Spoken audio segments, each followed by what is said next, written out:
Selamat pagi Oma dan Opa, Bapak dan Ibu, Saudara sekalian yang dikasihi dalam Kristus. Kembali lagi bersama dengan saya Ibu Susi dan Romo kita. Romo Agustinus Keluli OCD. Dalam acara Oke hari ini, Orang Kudus hari ini.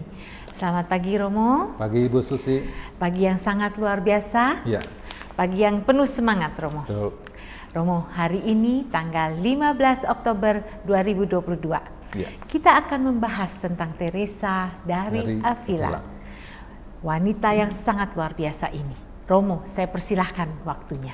Baik, Santa Teresa dari Avila atau juga dikenal sebagai Santa Teresa dari Yesus, lahir di Avila, Spanyol pada tanggal 28 Maret 1515. Orang tuanya adalah Don Alonso, kemudian ibunya bernama Dona Beatriz. Ia seorang wanita yang sangat cantik dan kecantikannya sangat dikagumi oleh banyak orang. Karena itu sejak kecil banyak orang tua menjodohkan anak laki-laki mereka dengan Teresia. Tetapi ketika dia mendengar itu, dia marah karena dia tidak ingin mau menikah. Tidak tertarik, Romo? Tidak tertarik sama sekali. Karena dia punya kesenangan untuk hal-hal yang bersifat rohani. Dia suka membaca kisah-kisah orang kudus, terutama kemartiran orang-orang kudus. Dan itu sangat mempengaruhi dia untuk selalu berdoa dan berdoa. Dan ingin supaya dia ingin mau melihat Tuhan secepat mungkin. Karena itu ketika dia berusia 7 tahun, dia mengajak salah satu saudaranya yang bernama Rodriguez pergi ke Mur. Mur itu adalah tanah tempat di mana orang-orang anti Kristen membunuh orang-orang Kristen. Karena itu dia mengajak saudaranya pergi keluar dari kota Avila untuk pergi dengan tujuan mengalami kemartiran. Tetapi ketika mereka sudah keluar dari Avila, keluar dari tembok Avila, paman mereka itu menemukan mereka dalam perjalanan. Ini umur 7 tahun, Romo? Umur 7 tahun. Oke. Kemudian akhirnya pamannya mengajak mereka pulang. Akhirnya dia mengatakan bahwa mungkin Tuhan tidak menghendaki saya menjadi martir berdarah. Karena martir berdarah itu artinya orang mengalami suatu penderitaan tetapi sangat singkat. Tetapi kalau martir hidup artinya orang mengalami suatu penderitaan sepanjang hidup. Oh, gitu ya. Jadi dia ingin, karena itu dia memahami bahwa rencana Tuhan lain dengan yang dia kehendaki. Karena itu dia menerima ajakan pamannya untuk pulang ke rumah. Tetapi bahwa niatnya atau keinginannya untuk mau menjadi seorang biarawati itu terus terpupuk dan dengan terus membaca riwayat orang kudus supaya dia tidak terpengaruh oleh ajakan-ajakan teman-temannya yang suka dengan ya, betul.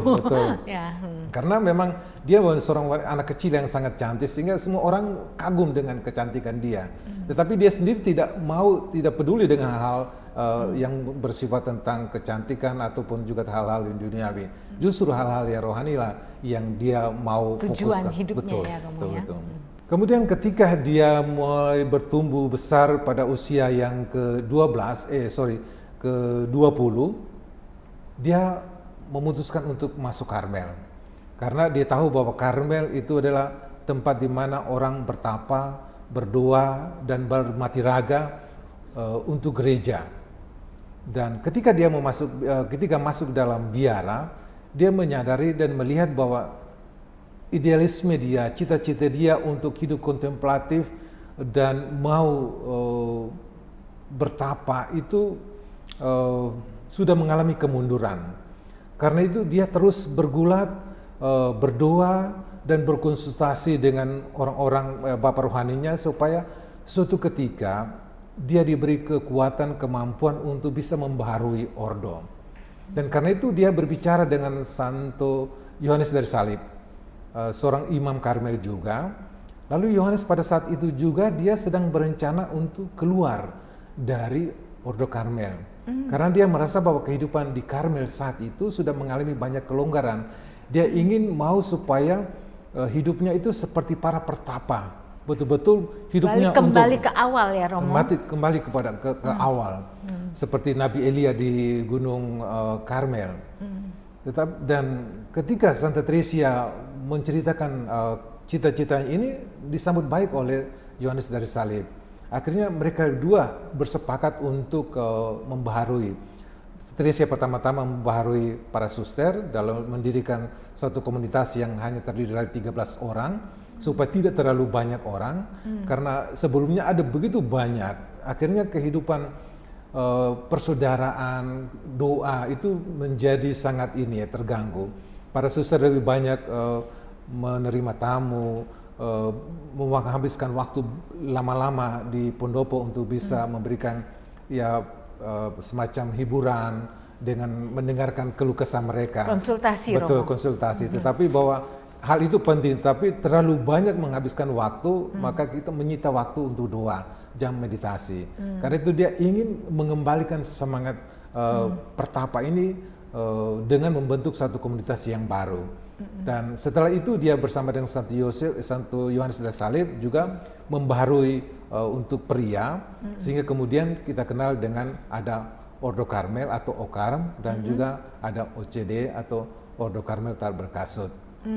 Tapi satu visi mereka ya Romo? Iya, memiliki satu semangat spiritualitas yang sama, tetapi bahwa Karmel atau Ordo Karmel itu mempunyai banyak penekanan lebih kepada juga orientasi kepada pastoral, sedangkan OCD itu lebih kepada fokusnya daripada kontemplatif.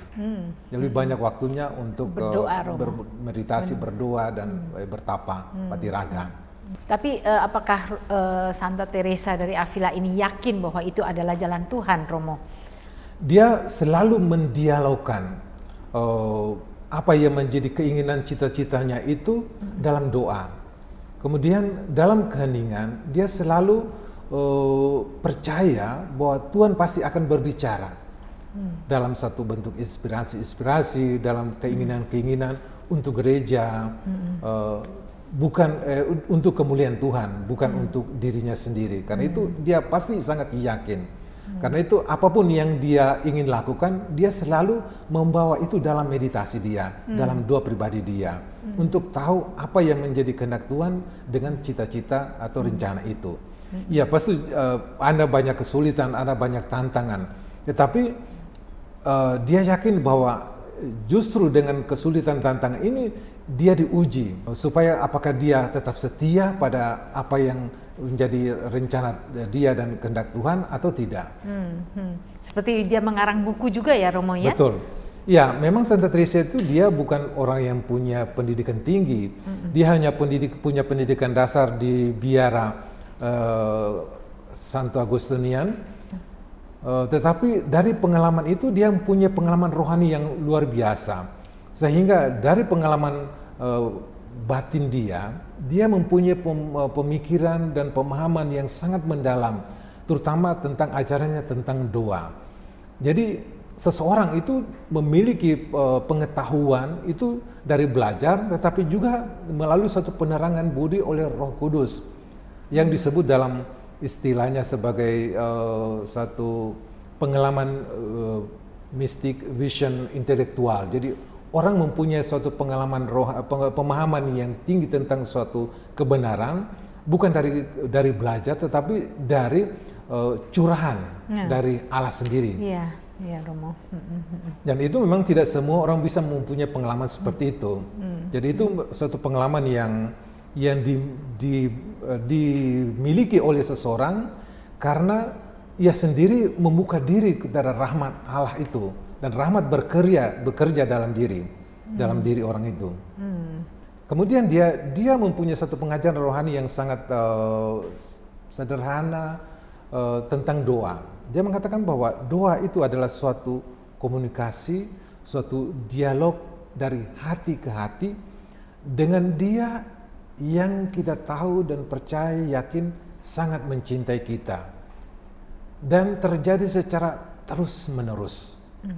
Dan yang terpenting dalam doa itu adalah banyak mencintai, bukan banyak berpikir.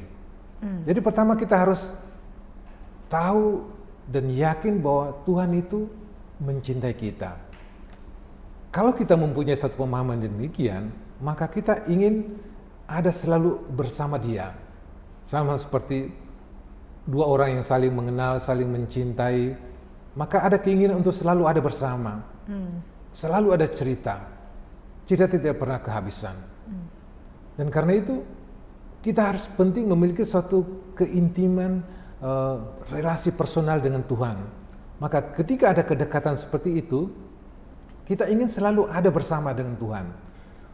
Ada untuk mendengarkan Dia. Ada untuk supaya kita tahu apa yang menjadi kehendak-Nya. Untuk kita aktualisasi, kita lakukan dalam ziarah hidup kita. Kalau kita tidak ada bersama dengan Dia, kita tidak tahu apa yang menjadi kehendak Tuhan. Betul. Kita gampang menjadi orang yang melakukan kompromi-kompromi. Tidak bisa setia pada kebenaran, tidak bisa melakukan keadilan, tidak bisa berpihak kepada kebenaran. Oleh sebab itu, dalam kehidupan rohani kita, doa itu adalah sesuatu yang sangat esensial, sesuatu yang tidak bisa diabaikan. Sama seperti ketika kita makan supaya ada kekuatan untuk hidup. Demikian juga dalam hidup rohani, kita harus mengisi atau menguatkan jiwa kita dengan santapan rohani, dengan doa, dengan sakramen-sakramen. Karena itu adalah kekuatan jiwa. Tanpa itu kita menjadi orang yang gampang jatuh ke dalam dosa. Kita tidak bisa membedakan tangan kiri dari tangan kanan, yang baik dari yang jahat. Nggak ada kekuatan ya, betul, Romo ya? Betul. Kemudian dalam pengajaran tentang doa, Santa Teresa mengajarkan 3 hal sebagai prakondisi untuk berdoa atau sebagai dasar doa. Yang pertama itu adalah kerendahan hati. Di hadapan Allah kita itu harus merasa diri seperti seorang anak kecil yang tidak bisa berbuat apa-apa. Sama seperti ajaran Santa Teresa, karena Santa Teresa dari Kanak Yesus juga dia belajar dari Santa Teresa dari Avila.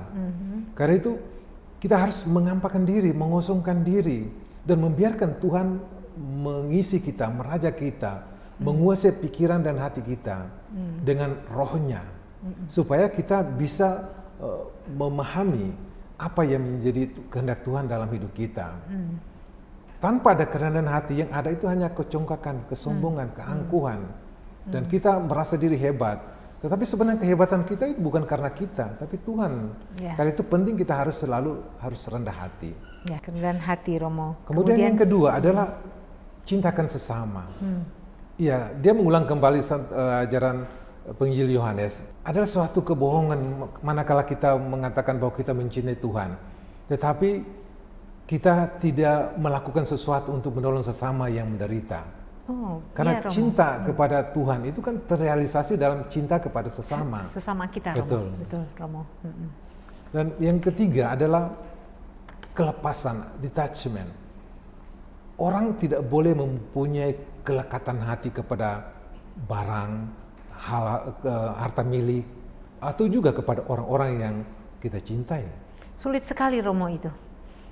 Ya, tetapi itu menjadi satu kondisi supaya kita menjadi orang yang lepas, bebas, merdeka, independen. Kita harus benar-benar percaya, Romo. Semua itu harus dari Tuhan, ya, Romo. Betul. Karena kalau tidak, kelekatan kita kepada harta, maka itu menjadi halangan bagi kita untuk bisa melekatkan hati kepada Tuhan. Itu halangan terbesar. Karena itu kita boleh memiliki segalanya, tetapi jangan sampai itu menjadi segala-galanya untuk kita. Betul, Romo. Semua itu kan sebagai sarana, bukan tujuan. Dia harus menghantar kita untuk semakin dekat dengan Tuhan. Dan semakin dekat dengan Tuhan, kita semakin peka peduli kepada orang kecil, orang yang susah. Jadi ketika kita bisa berbuat sesuatu, jangan hanya kepada orang yang mereka yang berbuat baik kepada kita, karena itu bukan cinta kasih. Cinta kasih itu dia harus punya satu dimensi keadilan, bahwa kita berbuat sesuatu kepada mereka yang layak untuk mendapatkan perbuatan baik dari kita. Karena kalau kita hanya berbuat baik pada mereka yang berbuat baik kepada itu bukan cinta kasih. Yaitu satu perbuatan baik, tetapi bukan cinta sebenarnya. Cinta yang murni itu memang kita memberi, tetapi tidak mendapatkannya. Ya, kita mendapatkannya dengan ada kebahagiaan, ada rasa damai karena kita bisa membuat orang lain bahagia, bisa menolong sesama kita untuk keluar dari kesulitan mereka. Dan ketika kita menginginkan supaya kita hidup bahagia, kita harus membahagiakan orang lain. Betul, Romo. Melakukan sesuatu itu penting. Betul. Jangan menunggu sampai kalau kita memiliki segalanya baru bisa. Itu tidak akan pernah terjadi. Kita tidak akan pernah bahagia ya, Tidak Romo. akan pernah bahagia. Lakukan hal yang kecil-kecil aja kita sudah Betul. merasakan kebahagiaan Ya. kalau kita melihat sesama kita Ya. senang ya, Romo. Betul. Oke. Kemudian dalam perjalanan hidup rohani, Santa Teresa dari Avila ini, dia memiliki begitu banyak pengalaman mistis. Pengalaman mistis itu adalah suatu pengalaman rohani di mana suatu pengalaman curahan, misalnya penglihatan atau penampakan. Yang kalau di zaman sekarang ada begitu banyak penampakan-penampakan yang belum tentu itu satu pengalaman yang benar, satu pengalaman rohani yang benar. Karena setan juga bisa memproduksi pengalaman-pengalaman tersebut. Iya. Orang punya kerinduan untuk bisa melihat penampakan Bunda Maria atau Yesus, bisa saja terjadi. Tetapi karena itu setan tahu psikologi manusia dan bisa dia menampakkan itu kepada kita. Karena itu dalam pengajaran para kudus, mereka mengatakan bahwa penting kita harus tahu prinsip-prinsipnya untuk dalam pemilihan roh. Kalau tidak kita akan terjebak. Kita terjebak dalam perangkap iblis setan. Karena kita ingin selalu memiliki satu pengalaman rohani, tetapi itu bukan menjadi tujuan. Iya. Seperti penglihatan tadi. Ya. Seseorang yang punya penglihatan cenderung untuk dia posesif. Dia ingin ingin terus mengalami karena pengalaman itu sangat menyenangkan. Padahal dalam hidup rohani bukan kesenangan yang kita mau ingin dapatkan. Tetapi kemudian Tuhan yang mau kita cari dalam kesetiaan kita, dalam pengabdian kita, dalam pengorbanan kita. Kemudian juga buah dari pengalaman-pengalaman itu membuat orang itu semakin rendah hati. Kalau yang terjadi adalah kecongkakan, kesombongan, maka itu bukan roh yang benar. Bukan, ya. Dan juga orang itu semakin taat. Ada kecenderungan di mana ketika orang punya pengalaman rohani itu, dia akan menjadi orang yang congkak, dia akan menjadi disobedience, dia tidak mau mendengarkan apa yang dilarang oleh pejabat gereja. Itu kan bisa pengujian itu lewat hal-hal seperti begitu, kerendahan dan ketaatan. Kalau semakin orang membangkang terhadap gereja, terhadap para pejabat gereja, terutama kepada semacam uskup, maka itu tanda-tanda bahwa itu bukan roh yang benar. Jiwa yang benar, maksudnya pengalaman rohani yang benar, itu membuat orang itu semakin rendah hati, semakin taat kepada pimpinan gereja. Kemudian Romo, ada juga Santa Teresa dari Avila ini juga ada prinsip-prinsip dalam pemilahan roh, Romo. Oke. Wah, ini sulit sekali ya, Romo. Ya, pemilihan roh seperti yang juga sudah sempat saya katakan. Ada juga prinsip yang lain adalah kelepasan. Artinya bahwa orang tidak boleh ingin terus mau mengalami pengalaman itu. Karena pengalaman itu biasanya dianugerahkan kepada seseorang yang telah mengalami satu tingkat kehidupan yang sangat tinggi. Yang disebut sebagai pertunangan rohani. Jadi seseorang itu telah menyerahkan diri secara total dan sudah total surrender, sudah melakukan apa saja yang Tuhan mau dalam hidupnya dia. Dan karena itu ada kesulitan dan tantangan yang sudah dimurikan dengan berbagai kesulitan penderitaan. Dan akhirnya Tuhan memberikan dia semacam satu hiburan rohani dengan pengalaman seperti itu. Jadi tetapi bahwa dengan pengalaman itu orang tidak boleh ingin mau memiliki terus. Dia harus tidak boleh ingin melepaskan, Romo. Karena kalau melepaskan. itu sesuatu pengalaman yang benar, dia akan membuat orang itu, jiwa itu untuk mengikuti apa yang Tuhan mau dalam misalnya lewat para pejabat gereja, sehingga untuk selalu taat dan selalu rendah hati, bukan untuk mau terus supaya dia miliki dan mau ngalami. Karena ada godaan bahwa ada hal yang menyenangkan dalam pengalaman itu, membuat biasanya orang selalu ingin terhibur dalam doa. Padahal itu bukan menjadi tujuan. Tujuan adalah persatuan dengan Tuhan. Tetapi bahwa kalau kita ingin terus terikat, maka itu menjadi halangan untuk bisa maju kepada tingkatan hidup yang lebih tinggi lagi. Ya, Romo. Dan satu hal yang lain juga, orang tidak boleh menjadi bahwa ketika seseorang mengalami pengalaman itu, dia ingin mau menghabiskan waktunya untuk berdoa dan berdoa dan berdoa. Tuhan tidak pernah menginginkan seseorang itu keluar dari hidup normalnya dia.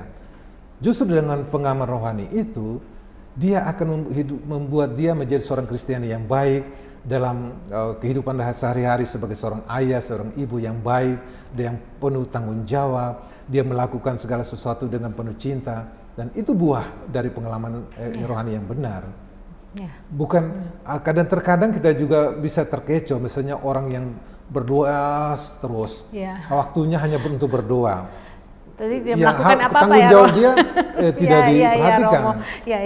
Atau juga misalnya orang mau berpuasa, puasanya ekstrim, menyiksa. Kalau prinsipnya sesuatu yang bersifat ekstrim itu bukan roh yang benar. Ya, kita berpuasa tujuannya supaya kita bisa mengendalikan diri kita sendiri. Itu kan tujuannya. Supaya kita mengendalikan diri, bukan keinginan-keinginan yang itu mengendalikan kita.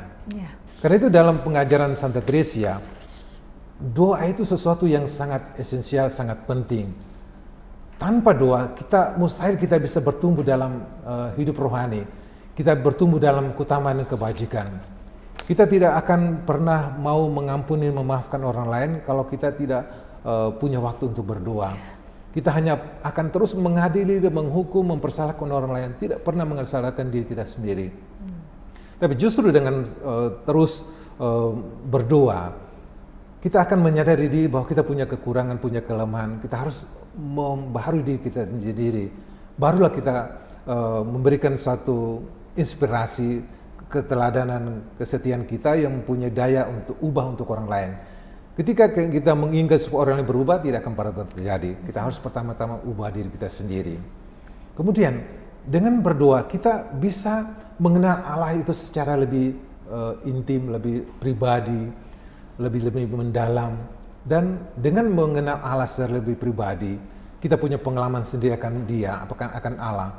Maka kita punya kerinduan terus untuk selalu ada bersama dengan Dia, untuk mendengarkan Dia, tahu apa yang mau kehendaki, dan melakukan apa yang Tuhan kehendaki untuk kita. Kemudian supaya kita berdoa juga untuk menyerahkan diri berpasrah kepada Tuhan, juga membawa orang lain kepada Tuhan. Kita tidak hanya berdoa untuk diri kita sendiri, kita berdoa perlu untuk juga orang yang lain. Kita mendialogkan kesusahan, penderitaan orang lain dengan Tuhan, supaya Tuhan bisa menolong orang-orang seperti ini yang tidak berdaya, yang tidak bisa menolong diri mereka sendiri. Karena itu keselamatan orang lain itu juga menjadi tanggung jawab kita. Kita tidak menjadi orang yang egois, ingin mau menjadi kudus untuk diri sendiri, tetapi membiarkan orang lain terjerumus. Itu bukan seorang Kristiani yang benar. Karena itu doa itu semacam suatu curahan hati, curah dengan Allah. Kalau kita tidak mengenal Allah, maka kita tidak akan pernah mau ada bersama dengan Dia. Kita merasa cepat bosan karena kita kurang mengenal Dia, Tuhan. Luar biasa sekali, Romo. Jadi pesan-pesan dari Santa Teresa dari Avila ini adalah kita harus benar-benar rendah hati, Romo. Betul. Kita harus menjadi orang yang rendah hati. Kita harus berjuang untuk mau mencapai persatuan dengan Tuhan sendiri, Romo. Karena itu adalah perjalanan hidup seseorang dalam hidup rohani adalah bersatu dengan Allah. Untuk bisa bersatu dengan Allah, kita harus rendah hati, kita harus mengosongkan diri kita sendiri. Kita harus bisa mencintai sesama seperti Tuhan mencintai kita. Itu, Romo. Dan kita harus melepaskan diri dari segala ikatan-ikatan duniawi. Supaya hal-hal yang menghalang itu kita harus tanggalkan untuk bisa bersatu dengan Dia. Kesimpulan yang luar biasa, Romo, untuk pagi hari ini, pagi yang juga luar biasa. Terima kasih banyak, Romo. Sebelum kita tutup, mari kita berdoa bersama. Baik, mari kita berdoa dalam nama Bapa dan Putra dan Roh Kudus. Amin. Allah Bapa yang Maha Pengasih dan Penyayang, kami berterima kasih kepadamu karena Engkau berkenan kepada kami untuk belajar dari Santa Teresia dari Avila, seorang guru doa yang mengajarkan kepada kami untuk senantiasa rendah hati, untuk tidak melekatkan hati kami kepada sesama ataupun kepada barang, tetapi hanya kepada Dikau. Karena dengan memiliki Engkau kami memiliki segalanya. Kami juga diajarkan untuk senantiasa memiliki hati yang lepas bebas, tidak terikat oleh ikatan-ikatan duniawi, tetapi juga melainkan hanya kepada Dikau. Kami mohon curahkanlah kami dengan rahmat-Mu, agar biarkanlah kami dikuasai oleh Roh-Mu, sehingga kami dapat mengerti dan memahami dan melakukan apa yang menjadi kehendak-Mu. Dikau kami puji kini dan sepanjang masa. Amin. Santa Teresa dari Avila, doakanlah kami. Kemuliaan kepada Bapa dan Putra dan Roh Kudus, seperti pada permulaan, sekarang, selalu, dan sepanjang segala abad. Amin. Dalam nama Bapa dan Putra dan Roh Kudus. Amin. Terima kasih untuk saudara sekalian yang dikasihi Tuhan, sudah bersama dengan kami dalam acara Oke hari ini, Orang Kudus hari ini. Kita akan jumpa kembali di acara yang akan datang. Oke hari ini.